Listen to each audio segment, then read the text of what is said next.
બરા કરદમ છે ને અદ્ભુત ઋષિ છે, બ્રહ્માજીના દીકરા છે. મેં તમને જે કીધું ને કે 16 દીકરાઓ, એમાંના એક આ કરદમજી છે, બ્રહ્માના દીકરા છે. બહુ સમર્થ મહાપુરુષ છે. મનુ મહારાજની દીકરી દેવહૂતિ સાથે કરદમે લગ્ન કર્યા છે અને પરમાત્માને એને આ દાંપત્યમાં પ્રગટવાની ઈચ્છા થઈ. એવું અદ્ભુત દાંપત્ય હતું. અને આ ઘટના આપણા ગુજરાતમાં છે. આપણે ત્યાં અવતારો આમ લગભગ અવતારો છે ને એ યુપી બાજુ થયા છે. રામ ભગવાન હોય કે કૃષ્ણ ભગવાન, બધા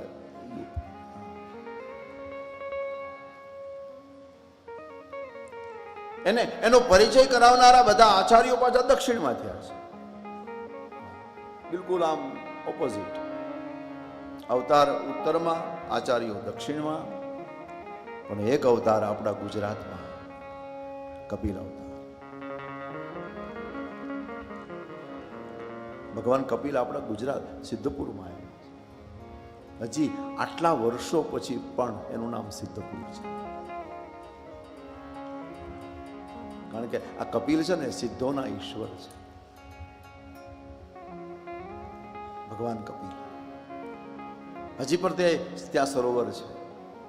આપણા જે આખા ભારતમાં પવિત્ર 7 સરોવર છે, એમાંનું એક સરોવર આપણા, આમ તો ગુજરાતમાં 2 સરોવર છે અને 2 સરોવરની કથા ભાગવતમાં છે.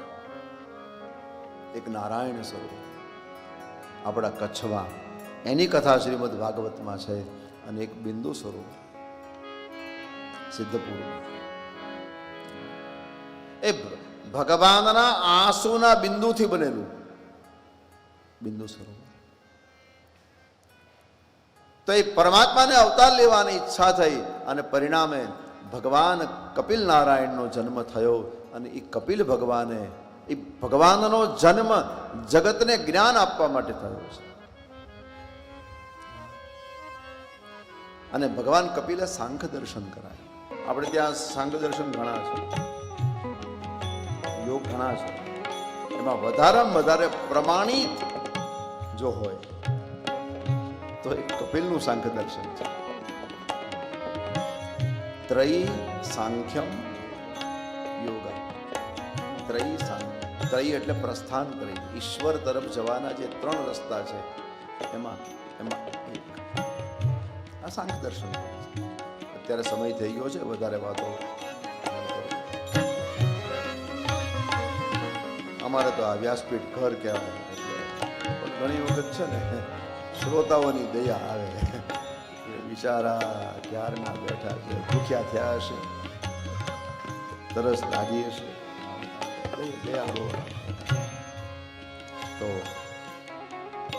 એ સાંખ્ય દર્શનની આખી ચર્ચા શ્રીમદ ભાગવતજીમાં મા દેવહૂતિની સાથે ભગવાન કપિલે કરી. આ બધી દીકરીઓની જ કથા છે. મનુ મહારાજની અંતિમ દીકરી પ્રસૂતિમાન વેદક્ષમ ઉપયેમયજાત્મજામ રસયામ સસર્જ દુહિત્રો ષોડશ શામલો.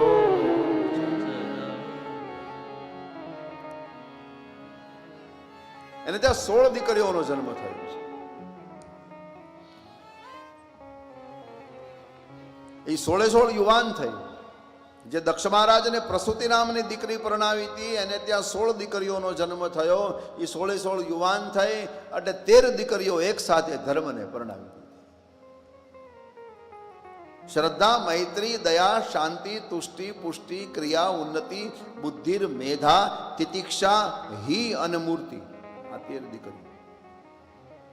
14મી દીકરી અગ્નિનારાયણને આપી, 15મી પિતૃને આપી, અને સૌથી નાની સતી ભગવાન શંકરને પરણાવી હતી.